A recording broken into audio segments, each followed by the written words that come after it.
जी viewers, good afternoon. 12:30, 12:31 Friday.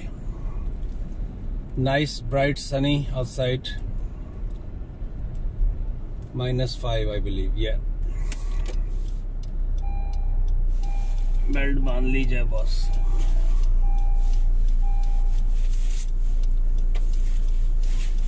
पहले आपका असूल चल रहा था। एनीहाउ, अच्छा जी, एक दो क्वेश्चन है तो मैंने कहा उनको हैंडल किया जाए। जिसमें एक क्वेश्चन है how to become a realtor. इसका मेरे दिमाग में था कि रियल एस्टेट से related there are few things. एक रियल्टर है, एक मॉर्गेज ब्रोकर है, एक होम इंस्पेक्शन है, एक अप्रेजल है। तो इनके ऊपर जो है ना, मैं आज रियल्टर के ऊपर और एक दो और क्वेश्चंस थे उनको मैं आंसर करता हूं। अच्छा, रियल्टर के लिए जो है आप RECO RECO या जब आप गूगल करेंगे how to become a realtor in Ontario, क्योंकि जो ये रियल एस्टेट का जो प्रोफेशन है ये प्रोविंस टू प्रोविंस होता है। अगर मैं ओंटारियो का first year real estate agent हूं, I can not practice anywhere else. This is not a federal thing, this is very much provincial. तो पहले तो इसके रूल्स बिल्कुल डिफरेंट हुआ करते थे और वो 30 अप्रैल 2019, यस 30 अप्रैल 2019 में सारा कुछ चेंज हो गया है। पहले ओरिया एक school OREA, Ontario real estate education council, something like that. तो वो सारे ऑर्गेनाइज करती थी, ये उसका एब्रीविएशन है उनका। वहाँ डॉन वैली पार्कवे पे या लेस्ली के ऊपर इनका ऑफिस था, ओवरली वगैरह या जो भी व्हाटएवर। लेकिन अब सारा कुछ जो है ये अंबर कॉलेज को दे दिया गया है। और अगर आपको रियल एस्टेट एजेंट बनना है तो आप अंबर कॉलेज की वेबसाइट है how to become real estate agent में जब आप गूगल करेंगे तो अंबर कॉलेज का आ जाएगा। तो उसके अंदर उनका पूरा प्रोसीजर है। नटशेल मैं आपको बता देता हूं हल्का सा। यहां पर 5 कोर्सेज होते हैं। जो प्रोविंस ऑफ BC में सिर्फ एक ही इम्तिहान होता है, यहाँ 5 इम्तिहान होते हैं। लाइसेंस जो है आपको 5 कोर्सेज जब आप कर लेते हैं। अब इसके पैटर्न चूंकि चेंज हो चुके हैं। पहले ये करस्पॉन्डेंस भी होता था, 20 घंटे की इन क्लास भी होती थी, लेकिन अब मैंने सुना है कि इसको 100% क्लास कर दिया गया है। लेकिन 31 दिसंबर तक ये गालबन करस्पॉन्डेंस भी था। It's a very very very much confusing kind of thing. तो मैं आपको रिकमेंड अभी भी करूंगा कि गूगल जब आप करेंगे how to become a real estate agent in Ontario, तो वो आपको RECO RECO उनके तहत जो भी अंबर कॉलेज ने जिस तरह आपस में कोलैबोरेशन के साथ इसको किया है, तो वहां से आपको पता लग जाएगा। प्रोसीजर मैंने आपको बता दिया है कि 5 इसके कोर्सेज होते हैं। हर एक का सेपरेट एग्जाम होता है। अगर आप यहाँ के हाई स्कूल डिप्लोमा है तो आपको कोई इशू नहीं है। लेकिन अगर आप फॉरेन क्वालिफाइड हैं तो आपको यहाँ का, जिस तरह फर्स्ट किया आपने BA BSc BCom किया हुआ है या इवन मास्टर भी किया हुआ और जो कुछ भी किया हुआ है, that's what I believe in. तो मुझे जिस तरह का एंट्रेंस एग्जाम देना पड़ा था, तो आपको एक एंट्रेंस एग्जाम $90 का उस जमाने में होता था, आपको एग्जाम देना होगा।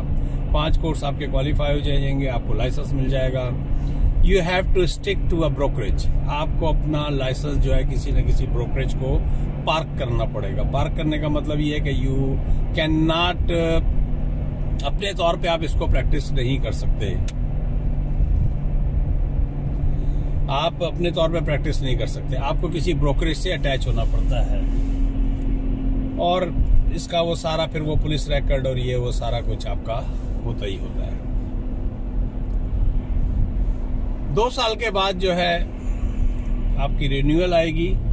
सालाना इसका अच्छा टोटल खर्चा क्या है? इसका टोटल खर्चा तकरीबन आप $500 पर कोर्स रखें तो ये 2500 बन गया। सब मिला के तकरीबन $3000 का खर्चा होता है, जो अब भी इतना ही होगा आई बिलीव।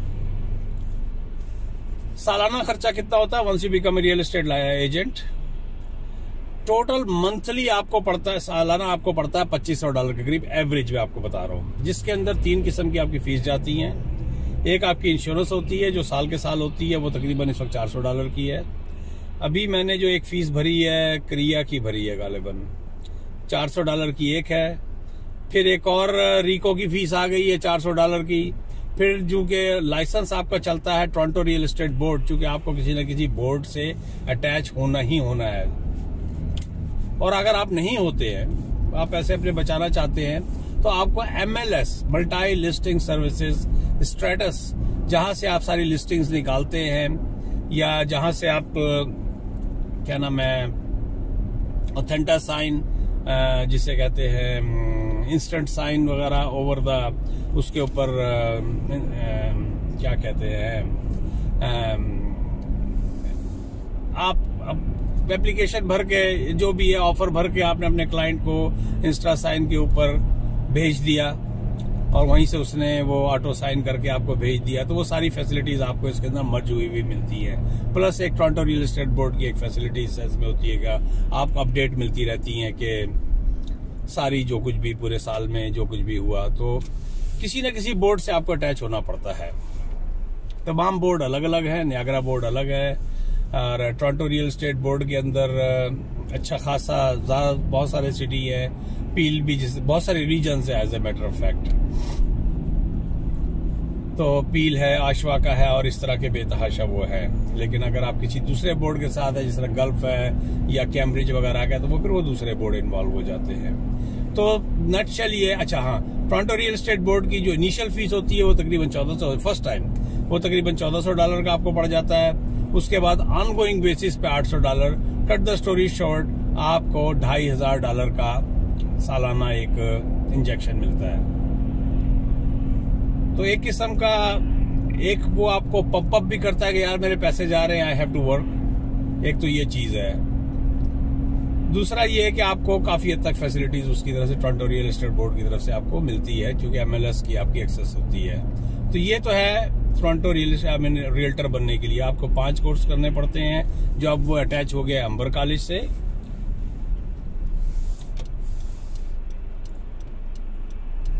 एक मिनट बियर 1:40 हो गया। अच्छा, तो 5 कोर्स आपको करने पड़ते हैं। आपकी इनिशियल फीस जो है तकरीबन $3000 की है। कोर्स जब आपके 5 कंप्लीट हो जाते हैं, तो आपको you have to be affiliated कह लें, अपने लाइसेंस को पार्क करना कह लें, अटैच कह लें, आपको किसी ब्रोकरेज से अटैच होना पड़ता है, और इस तरह आपकी कहानी आगे चल पड़ती है। और जहां तक रह गया कि पूरा जो है, मैं आपको डिटेल में एक एक चीज जो है वो बताऊं कि इस तरह कोर्स ये होता है, ये कोर्स ये होता है, वो आप गूगल करो how to become a real estate agent in Ontario, तो आपको पता लग जाएगा। तो ये इसका नटशेल है। मैं यहाँ पर जुमे की नमाज में आया था, तो मैंने कहा चलें इसी दौरान में भाई की एक क्वेरी है ये गिरा दूं। इसके बाद वसीम अहमद साहब के 4 सवाल हैं, तो वो भी मैं इसके साथ अटैच कर दूंगा। चले व्यूअर, मिलते हैं एक ब्रेक के बाद। मैं अपनी टिपिकल जो मेरी पार्किंग है वहां मैं गाड़ी को लगाऊं और कहानी को आगे बढ़ाऊं। चले, like I always request, please please please subscribe my videos, share करें, लाइक करें। कल की कॉफी थी ये -5 सारी रात टेम्परेचर रहा था, जबरदस्त पिघल के आइस कॉफी बन चुकी है, मजा आ गया। चलें व्यूअर, मिलते हैं एक ब्रेक के बाद। Like I always request, please please please share my videos, like करें, शेयर करें, कमेंट करें। मिलते हैं एक नमाज के बाद। जी viewers, I am back again.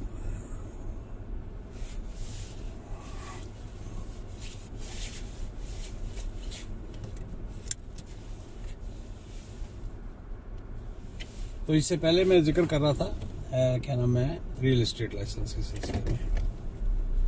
तो रियल एस्टेट का लाइसेंस जिस तरह मैंने पहले जिक्र किया है, नटशेल में मैं इसको कर दूं कि इसके 5 कोर्स होते हैं, और अब वो अंबर कॉलेज के थ्रू हो रहा है। सालाना इनिशियली जो इसका खर्चा है वो $3000 से $3500 का है। 3000 रखें, बल्कि 3.5 कर लें, हो सकता थोड़ा बहुत बढ़ गया हो। और उसके बाद सालाना जो है, once you pass the exam you have to be, आपको किसी न किसी ब्रोकरेज से अटैच होना पड़ता है, और जब once you attach with the brokerage then you can practice.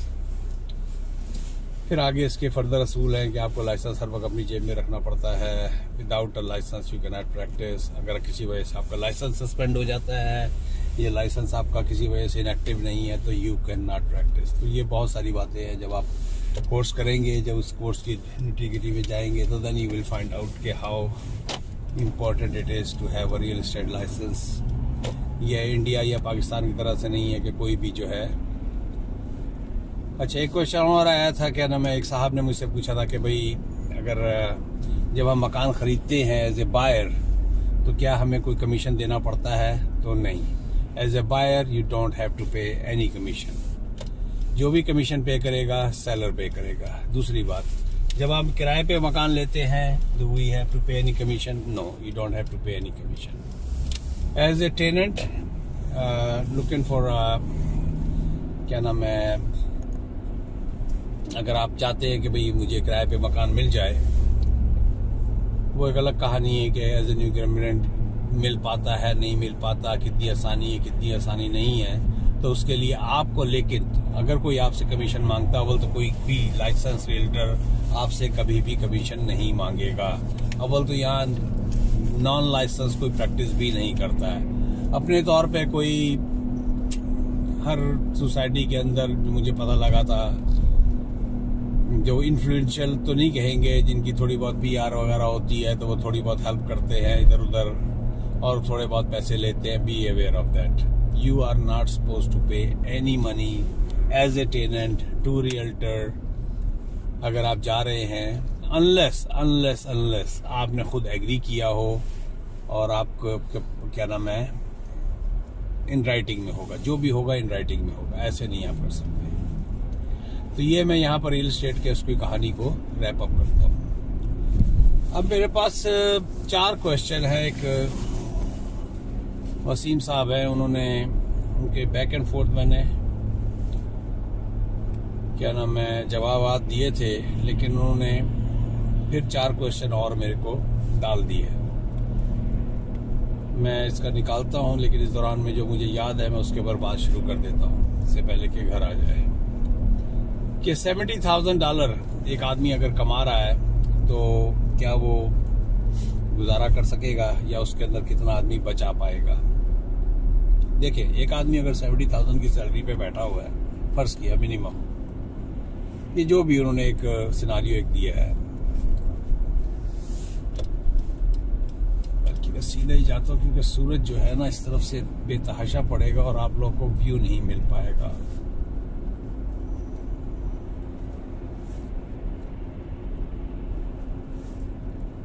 जी, तो इनका पहला क्वेश्चन था, how easy it is to find a good job. अच्छा जी, तो how easy it is to find a good job, तो ये तो एक डिपेंड करता है हर बंदे की अपनी क्वालिफिकेशन, क्रेडेंशियल्स और एक्सपीरियंस की बुनियाद पे। और यहाँ जो सबसे ज्यादा चीज जो मैटर करती है मेरे हिसाब से, जो मैंने अपने एक्सपीरियंस पे देखा, इस पे कोई गूगलिंग नहीं हुई है, कोई मैंने, अच्छा विंडोज थोड़ा सा गंदा था वियर, माफ कीजिएगा, इस पे मैंने कोई गूगलिंग नहीं की है, कोई याहू नहीं किया, कोई बिंग नहीं किया, कुछ भी नहीं किया है। मेरा जो अपना अब तक का असेसमेंट है कि how easy it is to find a good job, तो भाई ये आपकी इसमें जो सबसे बड़ा मैटर है, तजुर्बा तो है आपका, ठीक है, पीछे से बहुत आप तगड़े थे और आपने पूरी ऑर्गेनाइजेशन को, पूरा दुबई जो है सर पे उठाया हुआ था, यहाँ कोई केयर नहीं करता, बुरा ना बनाइएगा। यहाँ का एम्प्लॉयर जो इस बात का ख्याल ही नहीं करता है कि आपने कितना काम किया हुआ है, वो कहता है कि मुझे कैनेडियन एक्सपीरियंस चाहिए।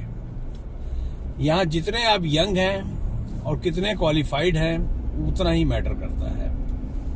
एक आदमी टन्स ऑफ एक्सपीरियंस लेके आ रहा है, अनलेस आप बहुत ऊपर हैं, PhD लेवल के हैं, मुझे उसका नहीं पता है, एक मैं जनरल उसकी बात कर रहा हूँ। अगर आप 45 के हैं, 50 के हैं, तो उतनी ही आपकी ऑप्शंस जो है कम होती चली जाती है।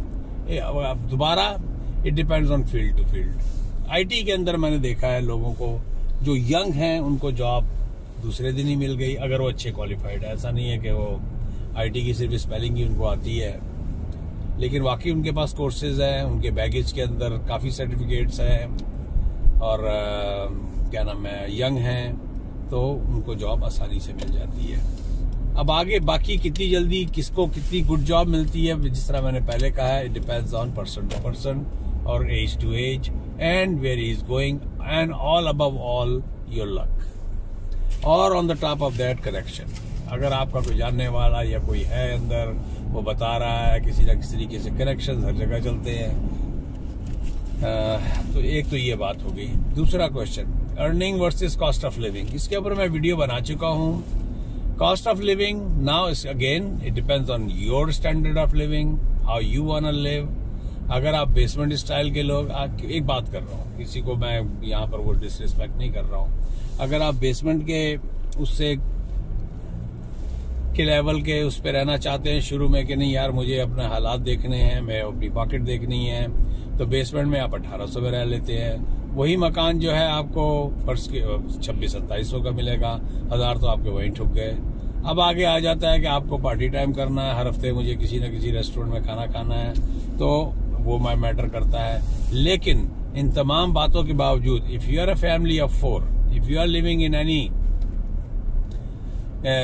दरमियाने लेवल पे रह रहे हैं या ऊपर अपार्टमेंट लेवल पे रह रहे हैं, 3000 मिनिमम आपका खर्चा होना ही होना है, नो मैटर व्हाट। 3000 का खर्चा होगा ही होगा। ऊपर जा सकता है, कम नहीं होगा, क्योंकि 1600-1700 का मकान हो गया। अब आपको क्या नाम है, ग्रोसरी है, 300-400 की ग्रोसरी हो गई, गाड़ी लेंगे, गाड़ी का खर्चा 300-250-300 का तो होगा ही, 150 शुरू में अगर आप इनिशियली आते हैं, आपकी इंश्योरेंस ही 200-250 की होगी, और उसके बाद 200 आप लगा ले ऊपर से गैस के।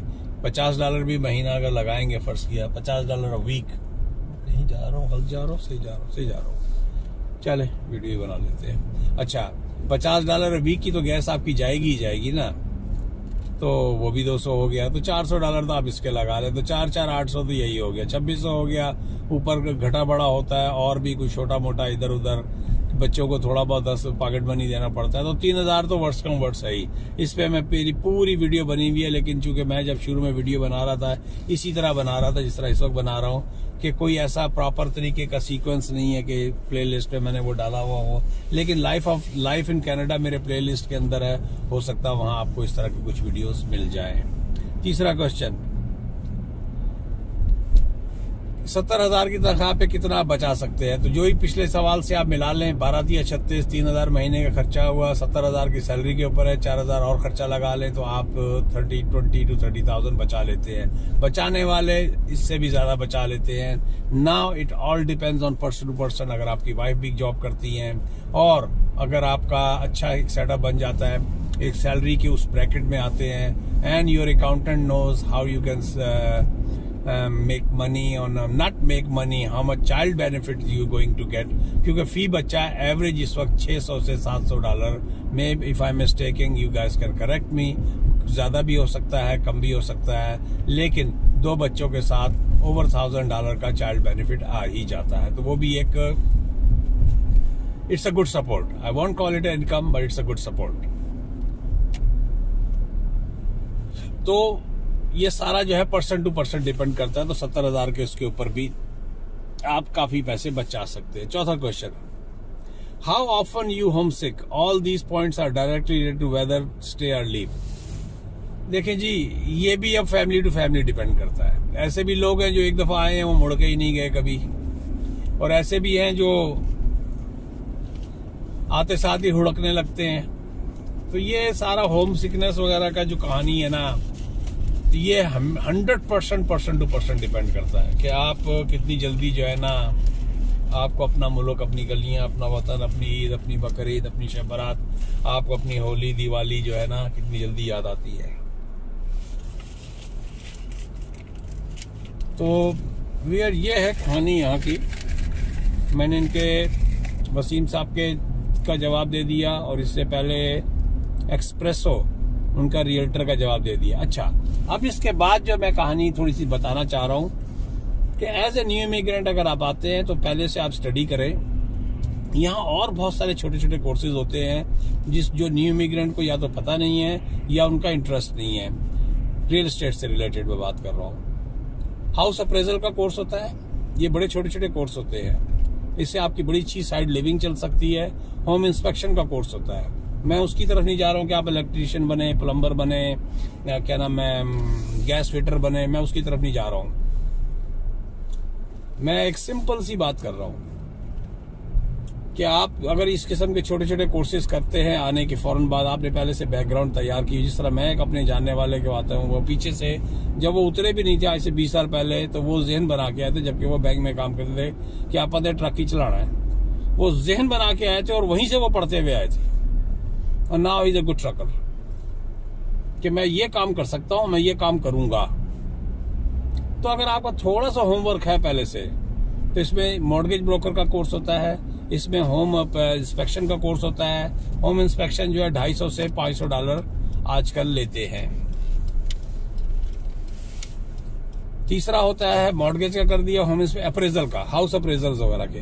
तो ये छोटे छोटे कोर्सेज होते हैं। अगर आप ये कोर्सेज जहन बना के आए, अभी आप रियल्टर नहीं बने हैं, और अब नया जो एक आ गया है जो वेरी रिसेंटली मुझे पता लगा, और हो सकता है कि मैं भी वो करूं। मैं तो समझ रहा था कि 4 साल का या 2 साल का कोर्स होता है इमिग्रेशन कंसल्टेंट का। तो ये सारी चीजें जो है, एक तो आपको पढ़ाई की तरफ डालेंगी चीजें, और आप जो है ना कुछ कर पाएंगे, और आपका एक जहन जो है ना बना होगा कि आपको ये काम करने हैं। उसके बाद फिर IT रिलेटेड बेतहाशा कोर्सेज होते हैं, जिसकी मुझे इतनी जानकारी टू बी वेरी ऑनेस्ट नहीं है, क्योंकि IT मेरी फील्ड नहीं है। तो ये है कोर्सेज जो आप अगर करते हैं, और ये सारे जो है वो मैं कोई फैंसी किस्म की, टू बी वेरी ऑनेस्ट, जिस तरह रियल एस्टेट के सिलसिले में था, मैं भी चाहूँ थोड़ा सा टाइम लगाऊं, क्योंकि आजकल हर चीज जो है गूगल के ऊपर है, और उसके ऊपर ताना भी मिलता है। अगर मैं गूगल पे हूं तो 1-2 कमेंट्स में, अरे गूगल से आपने सारा निकाला और डाल दिया, तो भाई मैं कुछ अदारे के अंदर काम थोड़ी कर रहा हूँ। जो भी निकालूंगा, आजकल तो बड़े बड़े लॉयर भी सारी गूगलिंग ही खेल रहे हैं, जहां से डायरेक्ट एक्सेस उनको मिल जाती है, चाहे जाके बड़े बड़े किताबें खोले। मैं एक अपने उस पर बात कर रहा हूँ। तो ये सब कोर्सेज अगर आप कर लेते हैं, जिस तरह मैंने पहले कहा है, रियल एस्टेट का है, अगर आप आएंगे तो वो कर पाएंगे, ऐसे नहीं कर पाएंगे। या वो है G लाइसेंस से है, आप एक क्या नाम है, ड्राइवर ट्रेनिंग स्कूल खोल सकते हैं। ये छोटे छोटे कोर्सेज हैं। अगर आप जहन बना के आए कि नहीं, मुझे इन कामों में अपनी फील्ड में ही अगर जॉब नहीं मिलती तो मैं ये साइड के काम कर सकता हूँ, तो सर्वाइवल यहाँ पर बहुत अच्छा है। और उसके बाद जिस तरह मैंने पिछली अभी वीडियो बनाई है, अभी लोड नहीं की है, अगर आप यंग हैं, 40 के नीचे हैं, तो नीचे के रास्ते आपके खुले हुए हैं। कल को आपका पासपोर्ट हो जाता है, आप नीचे चले जाएं। वो भी है, आपकी क्वालिफिकेशन के ऊपर बेस करता है। अगर आपकी क्वालिफिकेशन आप समझते हैं कि भाई यार IT के अंदर मुझे यहाँ पर अच्छी जॉब नहीं मिल रही है, तो आप TN वीज़ा या जो होता है NAFTA के तहत जो वीज़े होते हैं यूनाइटेड स्टेट्स के, वो आपको मिल जाए।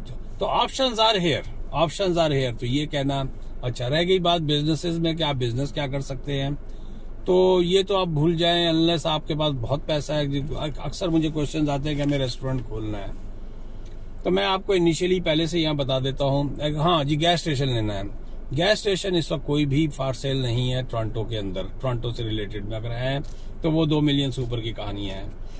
आउटस्कर्ट्स में चले जाएंगे, आपका गल्फ है, कैम्ब्रिज है, इस तरफ या उधर वेस्ट की तरफ चले जाएंगे, तो आपको शायद फ्रॉम 1 मिलियन टू 2 मिलियन के दरमियान में कोई गैस स्टेशन मिल जाए। ऐसा नहीं है कि वो अच्छा बिजनेस ही कर रहे हैं, हो सकता है अच्छा बिजनेस कर रहे हो, लोकेशन टू लोकेशन, और seller to depend on the seller के कौन किस फॉर्म में बेच रहा है।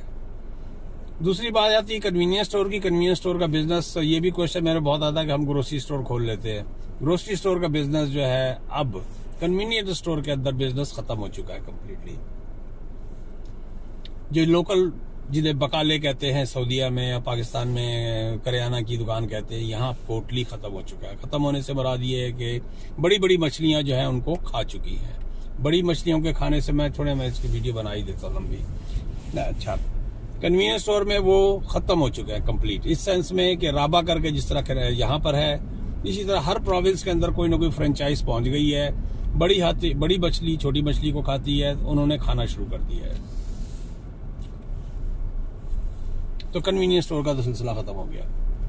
कोई 30-40 हज़ार 50 हज़ार में बेच रहा है, अगर ये लाख में बेच रहा है तो वो अपनी जान छुड़ा रहा है। एक गर्दन निकल रही है, दूसरे की गर्दन फंस रही है। तो मैं उसके तो बिल्कुल 100%। रह गई बात रेस्टोरेंट्स की। रेस्टोरेंट्स जो है अब यहाँ पर ग्लैमर वाले रेस्टोरेंट आ गए हैं। ग्लैमर से रेस्टोरेंट से मुराद ये है कि आपने अगर फर्ज किया लाख का 30-40 हजार का बिजनेस ले भी लिया कहीं पर, तो आपको 50 हजार उसकी लॉबी पे, अगर लॉबी सच की है, फेंकना पड़ेगा until unless you go for the delivery. और डिलीवरी भी क्या नाम है, अगर आपका ब्रांड नेम बन चुका है तो हर कोई जो है रेस्टोरेंट के अंदर भी कामयाब नहीं हो पा रहा है एज सच। ये कल की सारी बर्फ है वियर, और जो उसकी वीडियो भी मैंने लोड नहीं की, मैं लोड करूंगा तो ये देख लें, अभी भी उसके वो है। इसी तरह ही विंटर यहाँ का चलता है घूम फिर के। इस वक्त क्या टेम्परेचर है, -5 पे स्टे कर रहा है बड़ी देर से। अच्छा जी, तो रेस्टोरेंट जो है ना, ये सोचना कि मैं रेस्टोरेंट खोल लूंगा, अब वो सस्ते वाले रेस्टोरेंट खत्म हो गए हैं। इस वक्त अगर आप कोई रेस्टोरेंट निकाल लें मिसागा में या ब्रैम्पटन में, तो आपके ऊपर आपको मैं दाद दूंगा। लेकिन वो रेस्टोरेंट नहीं चल पा रहा किसी वजह से, या कोई बहुत बड़ा रीजन है, और प्राइस जो है हर एक की जो है लाख से ऊपर की कहानी जा रही है। वो ये कहें कि क्यों, कि जिसके अंदर हुड लगा हुआ है, एग्जॉस्ट सिस्टम लगा हुआ है, उस रेस्टोरेंट की पहले 30,000 40,000 तो उसकी वैसी ही प्राइस हो गई है। आज से 10 साल पहले फॉर सेल रेस्टोरेंट नजर आ जाते थे। अगर आप कहते हैं कि मैं पिज्जा स्टोर वगैरह खोल लूंगा, तो वो भी एक काफी हद तक जो है नामुमकिनात इस सेंस में हो गई है, मैंने चलते हुए नहीं देखे। फ्रेंचाइजी चल रही है जब से ये स्किप द डिशेस, ये जो सारी जो पैंडा के नाम से गालिबन पाकिस्तान के अंदर है, और जितनी भी ऑनलाइन डिलीवरी सर्विसेज आ गई हैं, तो अब मैकडॉनल्ड भी घर में डिलीवरी कर रहा है उनकी वजह से, जो पहले नहीं होता था। तो उतना ही एक्सेस लोगों को फ्रेंचाइज की मिल गई है। कट थ्रोट कंपटीशन की वजह से फ्रेंचाइजीज की भी प्राइसेस, फ्रेंचाइजीज की भी जो प्राइसेस हैं, मैं टिकट की बात कर रहा हूँ। इस वक्त जो रेस्टोरेंट चल रहे हैं, अगर आपके पास $1,00,000, $1.5 लाख, $2 लाख है, तो आप एक अच्छा खूबसूरत फाइन डाइन रेस्टोरेंट अगर खोलते हैं और उसको आप ब्रांड करते हैं, तो डेफिनेटली देयर इज अ कामयाबी। लेकिन वो 30-40 हजार वाली कहानी अब खत्म हो चुकी है। तो रेस्टोरेंट भी गया हाथ से, कन्वीनियंस स्टोर भी गया। तो सर्वाइवल कैसे होगा यहाँ पर? सर्वाइवल इसी तरह ही होगा कि आप जो है ना कोर्सेज वगैरह करके और अपने आप को अपग्रेड करें। और ये रह गया क्वेश्चन कि यहाँ लोग कामयाब नहीं होते हैं, इसमें कोई शक नहीं है, बहुत मुश्किल से कामयाबी यहाँ मिलती है। Canada is a tough country, जिस तरह वसीम अहमद साहब ने कहा था कि यहाँ से लोग चले क्यों जाते हैं, वाकई चले जाते हैं। लेकिन इसी तरह सर्वाइवल यहाँ पर होता है। क्यों? कि लोग यहाँ पर जो आते हैं अक्सर, मैं दोबारा उसी तरह चला रहा हूँ सिर्फ वीडियो बनाने के लिए, और अब मैं खत्म करने जा रहा हूँ कि स्ट्रगल है, एक बिल्कुल स्ट्रगल है। ये सोच के आए कि मुझे यहाँ पर स्ट्रगल करनी है। ट्रकिंग का बिजनेस जिस तरह अगर आपको काम करना है ट्रक का, वो भी अब बिजनेस इस सेंस में खत्म हो गया है, जो पहले उसमें भी मारामारी, हर एक ने अपनी अपनी कंपनी खोली, लेकिन करने वाले कर रहे हैं। ऐसा कहना कि नहीं कर रहे, कर रहे हैं, घर अच्छा चला रहे हैं। पैसे किधर बनेंगे, तो यहाँ पर थोड़ा सा क्वेश्चन आ जाता है कि तगड़े पैसे कहाँ बनेंगे। तो Canada is a tough country, it's not easy when it comes to make money. तो चलें व्यूअर, मैं अपनी गली में आ गया हूँ। काफी लंबी बात हो गई, इसको 2 वीडियोस के अंदर मैं डालूंगा ताकि